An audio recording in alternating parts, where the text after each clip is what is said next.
The first phase of the budget session of Parliament has officially ended, but not without heavy drama and loud protest. From the very beginning of the final day, both the ruling party and the opposition were seen clashing strongly. As soon as proceedings began in both the Lok Sabha and the Rajya Sabha, opposition members stood up in protest and raised slogans against the government led by Narendra Modi. The opposition cornered the government on several major issues, including India-US trade matters, India-China relations, and the demand for the resignation of Hardeep Singh Puri. In Parliament premises, members of the RJD also raised slogans demanding changes in reservation policies. They shouted slogans like Arakshan Chor, Nitish Chor, directly targeting Prime Minister Narendra Modi and Bihar Chief Minister Nitish Kumar. Because of continuous disruption, the Speaker adjourned the House within just 5 minutes of starting.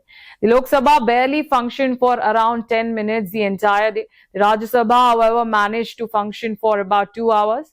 When proceedings resumed at 12 noon, a few bills related to the education and law ministers were introduced. In the Rajya Sabha, another major controversy unfolded.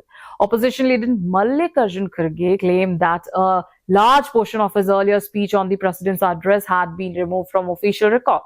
He said that his remarks on social justice, national issues, and criticism of government policies were deleted from the uploaded version on the Rajya Sabha website.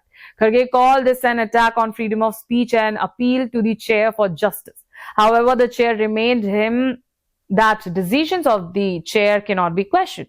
Meanwhile, in a significant political development, the government appeared to take a step back regarding a privilege motion against Rahul Gandhi. Parliamentary Affairs Minister Kiran Rijiju clarified that the government is not bringing any such motion at this time, although a notice has been submitted by an MP. With this, the first phase of the budget session concluded amid strong confrontation and political tensions.